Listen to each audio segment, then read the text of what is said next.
You are paralyzed. You are in excruciating pain. You are victim to terminal illness. In a few months, you will be dead, and for the time remaining, all you can do is lay in a hospital bed, unable to verbally communicate with your family, realizing that the last days on earth that you have will be the most depressing and horrific experience of your life. After a lifetime of accomplishment and joy, your fate is to suffer in silent pain for weeks, maybe months on end, while your family has no choice but to witness the agony you must endure. There is no alternative option. There is no legal way to end your affliction, even though that may be your dying wish. Resolve that the United States government should legalize euthanasia. Euthanasia is defined by dictionary.com as the act of putting to death painlessly or allowing to die, as by withholding extreme medical measures, a person suffering from incurable and painful disease or condition. For the purposes of today's debate, the affirmative limit the topic to physician-assisted suicide, defined by dictionary.com as suicide by a patient facilitated by means as a drug prescription or by information as an indication of a lethal dosage, provided by a physician aware of the patient's intent. Physician-assisted suicide was first legalized in the United States in 1997, when Oregon implemented the Death with Dignity Act. Enacted in 1998, Oregon's legislation is restricted to the mentally competent and terminally ill who declare their wishes in writing and are subsequently provided by lethal prescriptions by a physician. In 2008, Washington also approved Death with Dignity laws, followed by 2010 and by Montana. Internationally, countries such as Switzerland and Belgium have established successful assisted suicide laws. According to the Euthanasia Research and Guidance Organization, Belgium's current law stipulates that 2 doctors must be involved and a psychologist present to analyze the patient's competency, a precedent adopted by Oregon.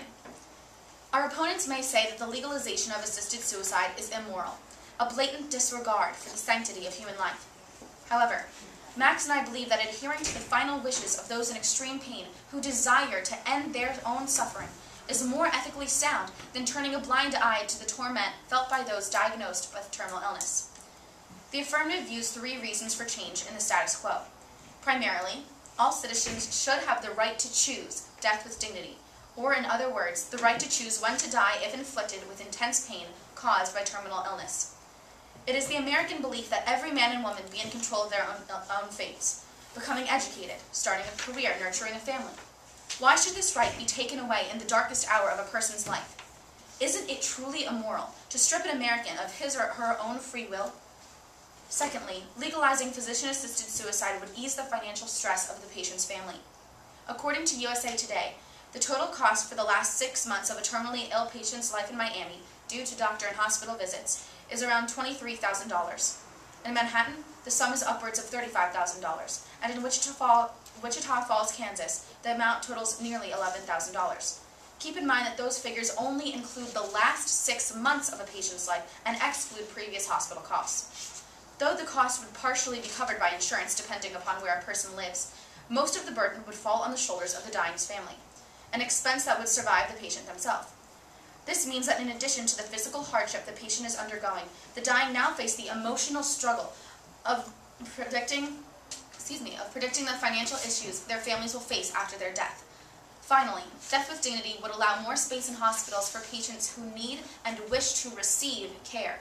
If doctors are spending their time seeing patients who desire to free themselves of pain and do not see further treatment as necessary, those doctors are indirectly neglecting people who still have time to be cared for effectively. This is the legacy the terminally ill should receive, giving the gift of hope to others who need it, and not being remembered as coming to a slow and painful death. The negative may stress that physician-assisted suicide is a moral issue of great importance, and we completely agree.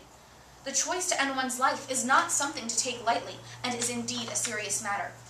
With that in mind, we as the affirmative view that respecting the final wishes of those who are dying is the most effective and morally correct way to bring the unbelievable suffering endured by those patients to an end. In America, it is the right of an individual to decide their own destiny, and the government would be hypocritical to deny that right to those who are most in need. Thank you, and vote affirmative.